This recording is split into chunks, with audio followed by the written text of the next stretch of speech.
Hello and welcome. You're watching FYI. I'm Sonal Mehrotra Kapoor.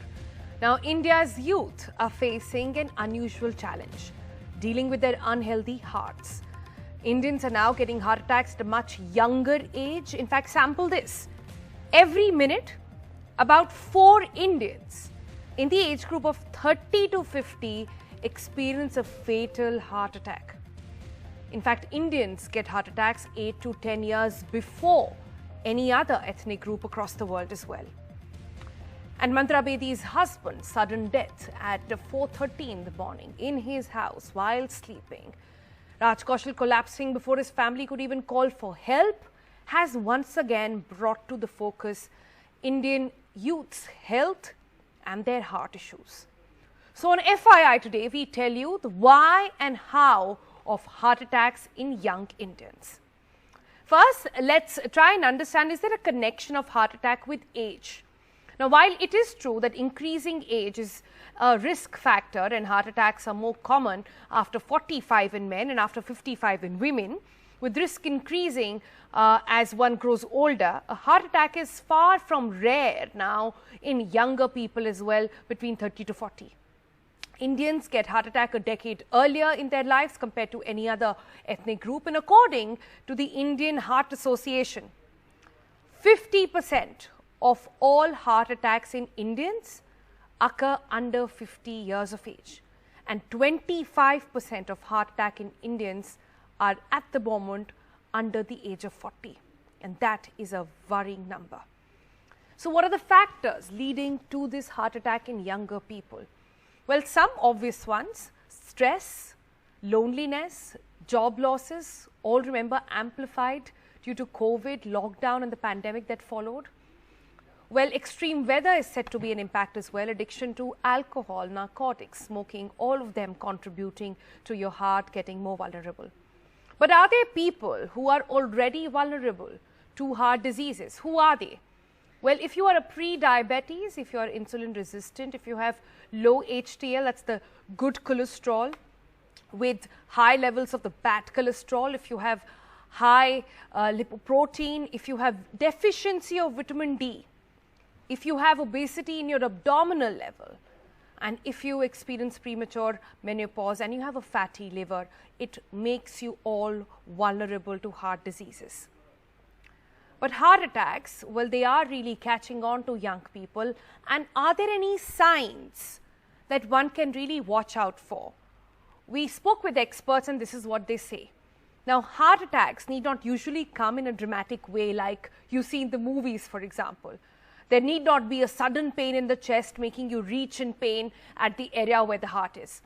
There need not be a sudden fall to the floor as well. You may not even see any very clear signs or symptoms in a heart attack, but it's important to remember that and also then follow in on some early signs.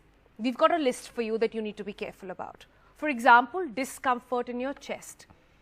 And this is a broad thing, remember. It might range from a slight pain or tightness feeling to almost feeling like an elephant is sitting on your chest. General nausea, indigestion. Often heart attack is mistaken and taken as indigestion a lot of times. Heartburn, pain in the stomach, pain spreading in your arm, dizziness or lightheadedness or a lightheaded feeling almost in your head. Pain in the throat or jaw, very unusual but happens. And also unusually loud snoring that may sound like gasping or choking altogether. Sweating for no reason suddenly, also seen as an early sign of heart attack or an early onset of heart attack. And long-lasting cough, especially with white or pink mucus, get yourself checked. Swelling in the legs, ankles and feet, get yourself checked. And any irregular heartbeat, please note that up as well. Now, these signs are to be watched out for. This does not mean that this will definitely mean that you have a heart attack. This means that you need to be careful. You need to dial up your doctor and let him know this is happening.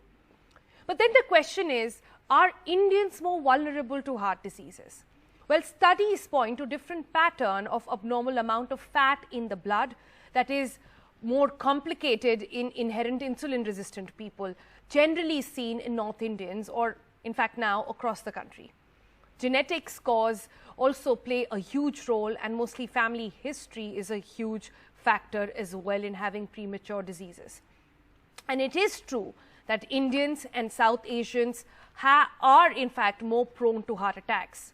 In fact, every 6 seconds, regardless of age or gender, someone will die from stroke in South Asia. That's how worrying the situation is. South Asians are particularly at high risk of strokes as well. An estimated 40% of all strokes related to death worldwide occur in South Asians. India accounts to approximately, guess how much? 60% of the world's heart disease burden. Heart disease is the #1 cause of mortality and a silent epidemic, as doctors have been saying for a while now.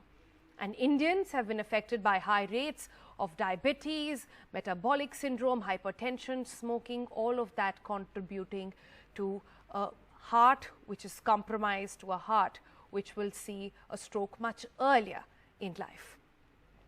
Now, this was FYI, explainer, to tell you some things that you need to be watchful for. But what are the solutions? To talk about that, we've got an excellent panel for you today.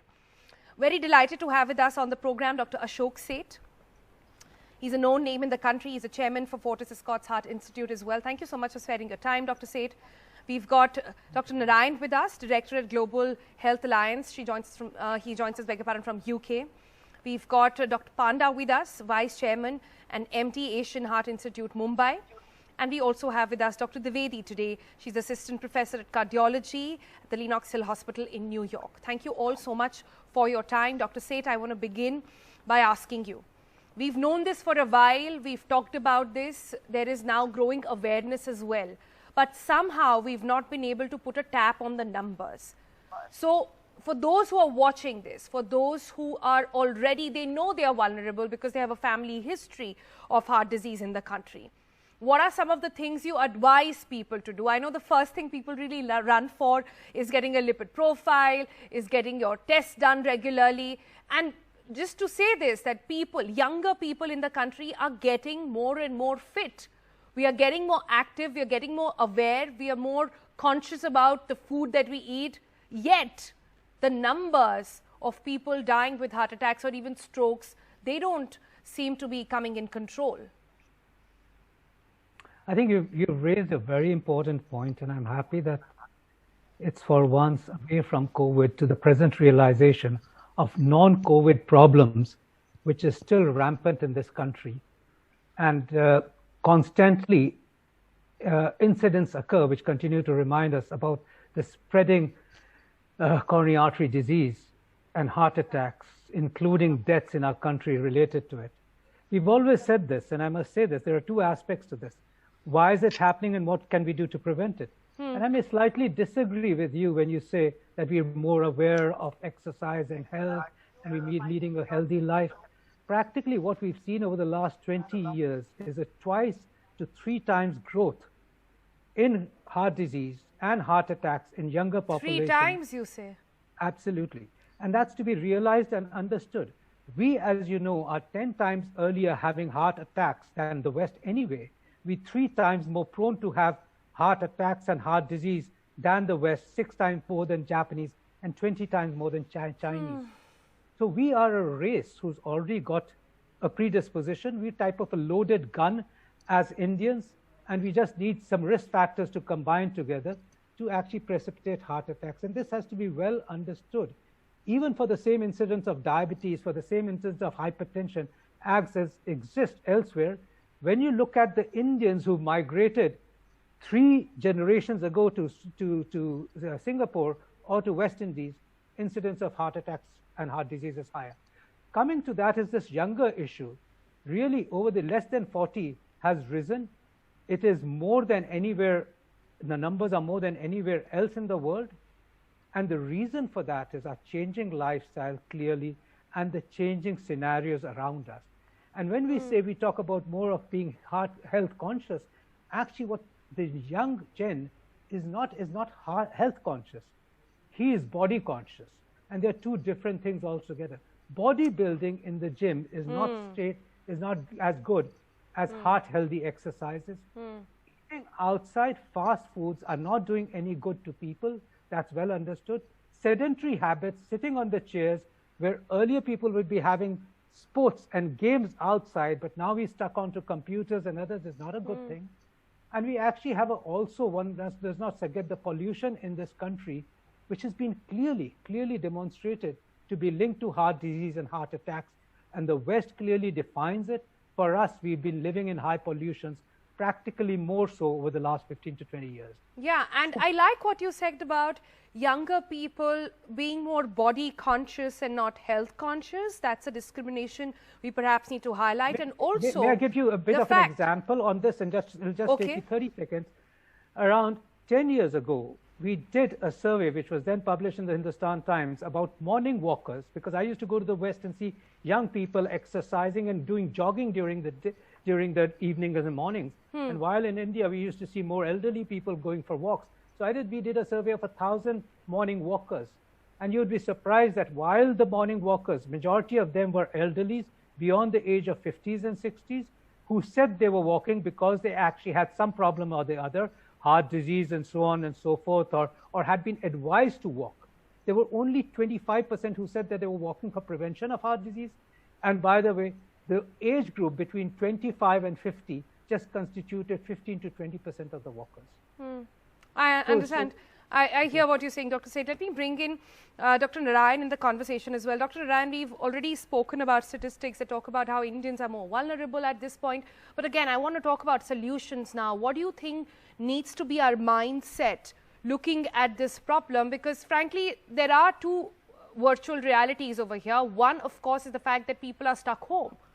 People, their college, their school, their work, all of that is happening in a room with a chair and a table, and that is the reality of our times. But apart from that, let me tell you, we also see many more people go out and do their morning walks. We see many more people go out, and I did a full show on how the sale of cycles had shot up because in the lockdown, that's what people were doing. So it's not just exercise, it is not just diet, it is a mindset, right? Absolutely. Before I say anything, I must congratulate you, Sonal. The summary that you gave in the beginning was one of the best I've ever heard on any television channel about talking about heart disease. So fantastic summary that you presented at the beginning. But just to come back to your question, you know, there is a global burden disease data that talks about causes of death globally. And you can see, especially in a country like India, the heart disease, diabetes, cholesterol, kidney problems, they're all on rise in India and all South Asian countries. And what that means that in the next 10 to 15 years, there'll be more cases of diabetes, kidney disease. And because diabetes and kidney are so closely related to the heart, the number of heart problems will be on the rise as well. We already know that there's a lot of heart problems in India, and people are already getting heart attack at an early age. So what is it? I'm sorry, I'm intervening you. So what is it that Indians need to do? Young Indians? Young Indians need to be aware, most importantly, that they need to be aware of their risk factors. Because again, just exercise, going on bike for a couple of days in a week is not enough. Every healthy individual above the age of 18, they need to do at least 150 minutes of moderate intensity exercise to prevent cardiovascular death. So that is the European Society of Cardiology guidelines. 150 minutes of moderate intensity exercise. You should always get checked for diabetes, cholesterol, lipid profile, blood pressure, because, you know, most of the times that we come to know that somebody has got diabetes or blood pressure when they already had a heart attack or already had a stroke, especially if you have a family history, then it is more important that you should get yourself checked at an early age. Early age for Indians means 20s and 30s, not wait till 40, which is the case in Europeans and Americans. Right. So awareness campaign about heart disease is very important. And one more point on what Dr. Ashok said, there is a pulse survey by the WHO which says that majority of the countries in the world, including India, are going to miss their targets in non-communicable disease. That means blood pressure, diabetes, cholesterol, heart disease targets in the next 10 years are going to be missed because of COVID. And that is why big awareness campaigns are required in countries like India for people to be aware about what the risk factors for heart disease is. All important points, what you've mentioned over there. Let me bring in Dr. Panda next on this one. Dr. Panda, there was a time I remember, and And just for an insight, all of us in North India have either one of the parent or on both sides having either blood pressure or thyroid or some of the issues. So all us kids of our generation at least grew up knowing that this is going to be a factor, knowing, coming with that awareness as well. And I remember in those days we used to talk about the 3 S's. And we've had this conversation in our drawing rooms where they said stress and sleeplessness and sedentary lifestyle, that is going to contribute to your heart problem. But that's not enough, right? Because despite that awareness, we are seeing people collapse. Look at Mandira Bedi's husband's case, for instance. He was sleeping. He was in his home. And before the family could contact the doctors, it happened. First, I thank you for inviting me to NDTV to this August panel. Second thing, you have done a great presentation to start with. I agree with all my panelists that one is lack of exercise. Also, same time, we already have done those 3 S's. One is we are forgetting the type of food we are eating or our forefathers were eating. If you look at the consumption of sugar, last 100 years, where it has gone up 30 times, which means our forefathers, what they used to eat in a month, today eat in one day. I'm just giving one example. The food habits have completely changed from a complex food system, which is more natural, to a completely refined food system, where the food, what we eat is immediately gets absorbed. But I thought young India is doing keto and fasting and lots of other stuff. So yeah, so yes, the sugar level goes up very fast. That point of time, the body doesn't need it. What happens is the body secretes insulin. It converts that into fat. So we start getting fat deposited. And over time, also the pancreas starts failing. So we get diabetes. All this. One is, I'll put it again, your 3 S's only I'm going to repeat. Diet, we need to go back to a very more complex, natural-based diet. Number 2, we need to also have a proper sleep. And sleep, if you see sleeping at 2 in the night at 8 hours, it's not same as sleeping at 10 o'clock. You have to understand the human beings evolved over 2 million years who lived on the treetops. It's only last 30,000 years we have an agricultural society. Of last 200 years there is only light. Otherwise by 7 o'clock, 6 o'clock you used to eat food, by 8, 9 you used to sleep. So body is used to that. So same amount of food you eat at 6 or 7. You know, food is a very interesting conversation, Dr. Panda, because, and I assure you, I think we should do a separate episode only on the kind of food. And, you know, the fat that is really out there. I'm running out of time, Doctor. I'm really sorry. But I just want to quickly bring in Dr. Dwivedi as well in this conversation and get to understand her point of view on this, because there is no study on this yet, Dr. Dwivedi. But is it now becoming more and more clear that because of the pandemic and because of the situation and the lifestyle that we have all been forced to live in at this point, it is contributing and amplifying other diseases as well?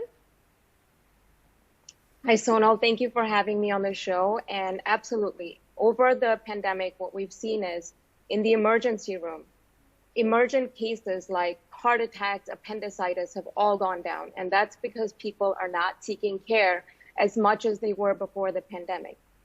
So first of all, I would like to stress the importance that if something doesn't feel right, get it checked out. And you had summarized it so well, the signs of heart attack. It could be something benign, but you have to make sure there's nothing dangerous going on in your body. If you're having chest pressure, chest discomfort, indigestion, and whatnot. The other thing I would just like to mention is 2 words, sustainability and prevention. So the key is prevention. So seek care before the disease develops. And how do we do that? Like you mentioned, you know, get your cholesterol checked, get your diabetes numbers checked, stay on top of your blood pressure, especially if you have disease that runs in your family. The second thing is sustainability. You talked about diets. All these fad diets have shown that you do lose weight, but you end up gaining all of it back because it's not sustainable. Right. So it's all about building a mindset where you're taking the stairs instead of the elevator. Even doing household chores like cleaning or you know, doing your laundry counts as moderate intensity work. So it's important to just build a sustainable lifestyle that can carry you through a healthy life instead of doing these shortcuts of fad diets or, you know, bodybuilding or just going to the gym and getting a trainer to get into shape for a couple of months. So that's sort of what I would like to emphasize on. Right. And as they say, sitting is the new smoking. Just standing and doing some walks even in your house, that can also help. Absolutely. I'm completely out of even time. a standing desk One can help. message which is very important is for Indians is that men should start getting their checkup of heart and its associated risk factors by the age of 30, and ladies in India should start getting checked up by the age of 40. That is a must, and especially those who've got a family history or risk factors already. It is so important to have earlier detection. into Emphasis needs to be put on that as well, and awareness. We hope, at least at today's program, we've been able to put in that, seed in that awareness in people. At least that's the attempt we try to make. Thank you all so much for joining us on FYI. We promise to continue this conversation and take it forward as well. We're going to slip into a quick break. Back on the other side.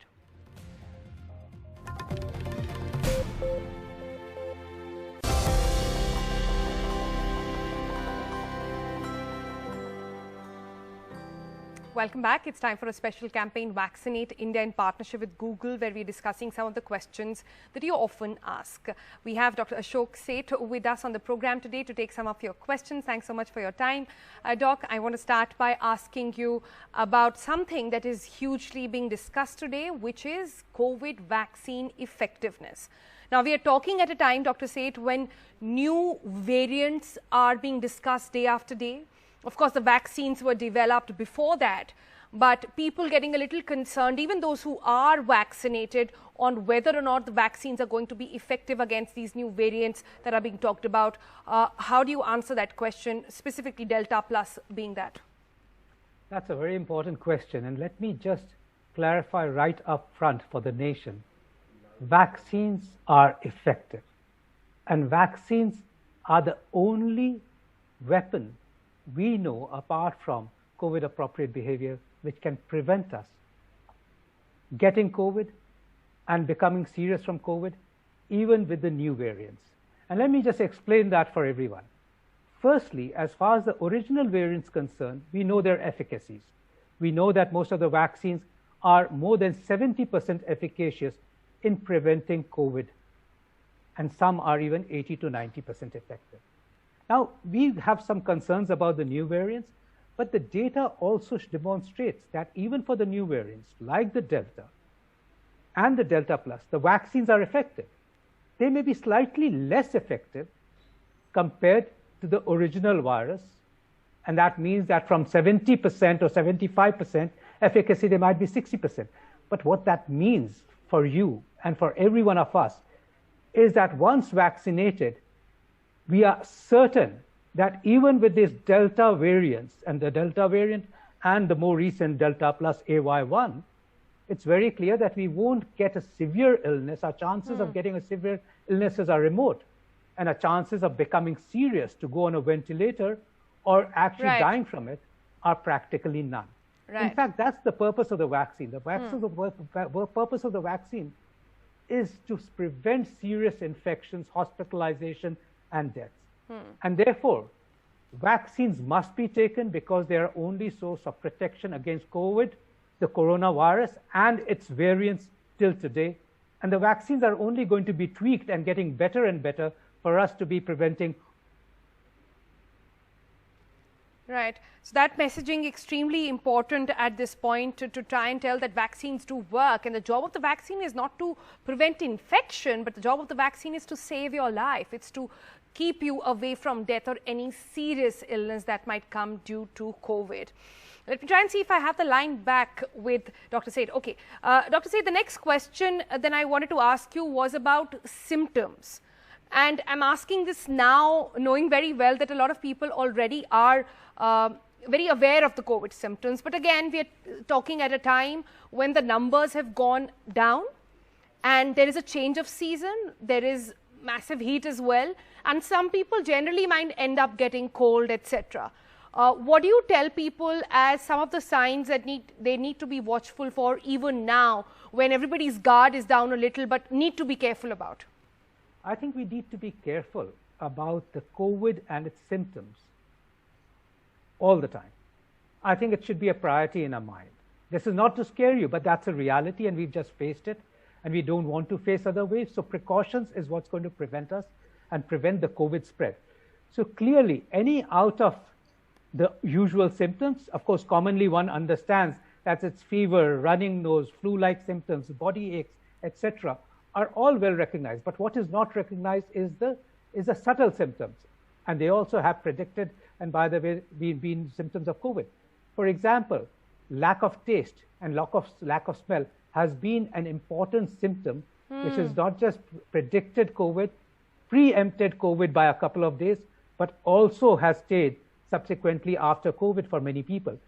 Diarrhea, you think that loose stools and loose motions with a bit of fever, actually that could be COVID.